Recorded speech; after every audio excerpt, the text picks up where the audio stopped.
Shalom Bapak Ibu, sahabat Galilea yang diberkati oleh Tuhan Yesus. Dimanapun Anda berada saat ini, saya mengajak saudara untuk melihat Sefanya pasal 3 ayatnya yang ke-17.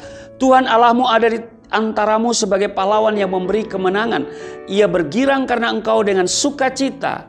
Ia membaharui engkau dalam kasihnya. Ia bersorak-sorak karena engkau dengan sorak-sorai. Bapak Ibu Saudara yang diberkati oleh Tuhan Yesus, peristiwa Natal adalah tindakan Allah untuk menyelamatkan dunia melalui kedatangan Yesus Kristus.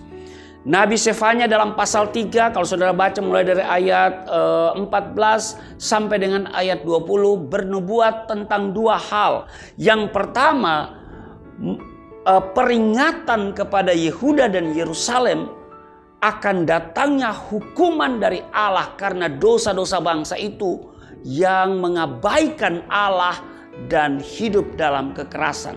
Yang kedua, bahwa suatu waktu nanti akan tiba saatnya bahwa Tuhan Allah akan mengumpulkan kembali umatnya, menebus dan memulihkannya. Umatnya yang setia akan dihibur dan akan bersorak-sorak.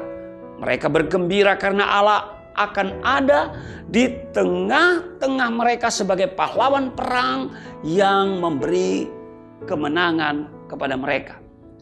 Akibat tindakan penyelamatan dari Tuhan, maka umatnya bersorak-sorai. Mereka bersukaria, dan itu semua terjadi karena umatnya telah diampuni dosa mereka dan tidak lagi menyembah berhala.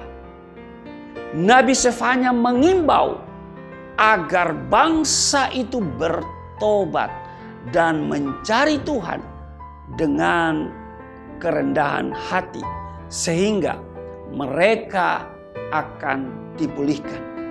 Itulah tindakan perbuatan Allah yang luar biasa bagi umatnya. Sahabat Galilea yang diberkati oleh Tuhan Yesus, seperti saya katakan tadi bahwa peristiwa Natal adalah tindakan Allah untuk menyelamatkan dunia melalui kedatangan Yesus Kristus. Maka kedatangan Yesus Kristus ke dunia bertujuan yang pertama untuk menyelamatkan umatnya dari dosa. Dia bukan saja sebagai juru selamat jiwa kita, tapi juga adalah penyembuh dan pembuat utuh semua hubungan yang sudah retak karena dosa. Itu sebabnya ia dinamai Yesus.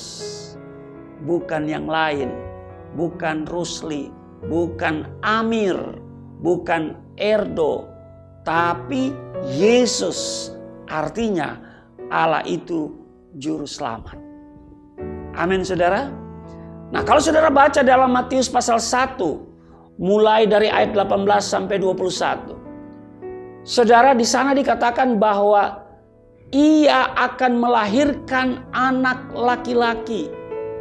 Jadi Maria akan melahirkan anak laki-laki dan engkau akan menamai dia Yesus.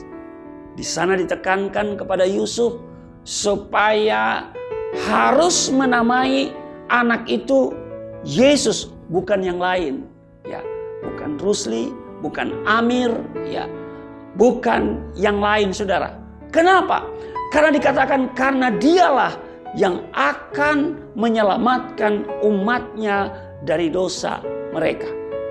Sebab kecenderungan hati dan pikiran manusia semata-mata membuahkan dosa. Jadi ini tujuan kedatangan Yesus Kristus. Jadi saudaraku yang kekasih, yang pertama untuk menyelamatkan umatnya dari dosa. Yang kedua, agar manusia beroleh hidup. Berbicara hidup dalam Alkitab, ada dua kata kita temukan.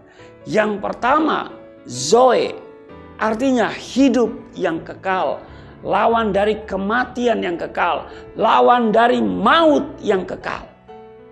Dan yang kedua adalah bios, yaitu apa saudara? Hidup yang memiliki gairah atau hidup yang bergerak.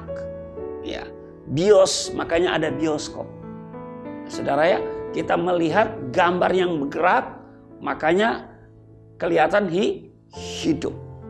Nah, jadi saudaraku yang kekasih, agar manusia beroleh hidup, dua hal itu harus memiliki Yesus.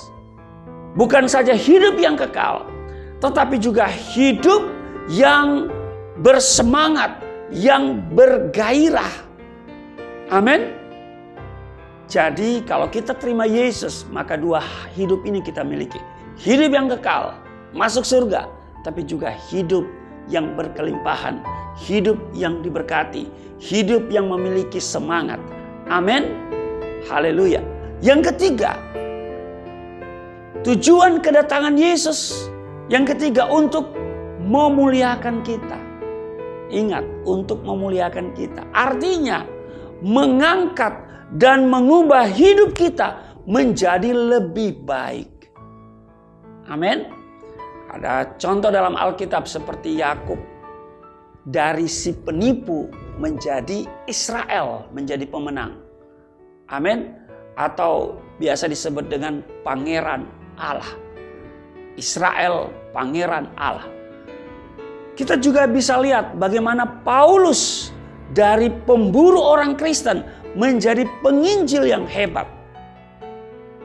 Kita dari hamba dosa menjadi hamba kebenaran. Amin. Sudah baca dalam Roma pasal 6 ayat 18. Yang keempat, tujuan kedatangannya adalah untuk memberikan kedamaian lahir dan batin. Amin. Sudah lihat dalam Yohanes pasal 16 ayat 33. Ya, damai, memberikan damai kepada kita. Ya, kedamaian secara lahir batin. Eirena artinya damai, tenang, teduh, keutuhan. Ya. Jadi eirene meliputi berbagai bidang kehidupan. Amin. Yang kelima, untuk memanggil orang berdosa. Jadi kalau saudara orang berdosa, saudara orang yang paling dicari oleh Yesus. Amin. Dan yang keenam, untuk melayani dan menyerahkan nyawanya menjadi tebusan. Saudara baca di dalam Markus pasal 10 ayat 45. Dikatakan karena anak manusia juga datang bukan untuk dilayani, melainkan untuk melayani dan untuk memberikannya menjadi tebusan bagi banyak orang. Amin saudara. Oleh penebusan itu kita beroleh pengampunan dosa. Kita dibenarkan, dibebaskan dari kutuk. Bahkan kita menerima berkat Abraham.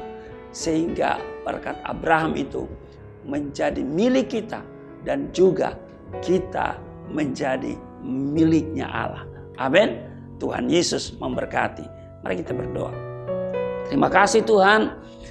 Di masa perayaan Natal ini kami selalu diingatkan bahwa Engkau datang ke dunia untuk menyelamatkan kami. Dan karena itu kami mau datang kepadamu dan menyerahkan seluruh kehidupan kami. Di dalam nama Tuhan Yesus. Haleluya. Amin.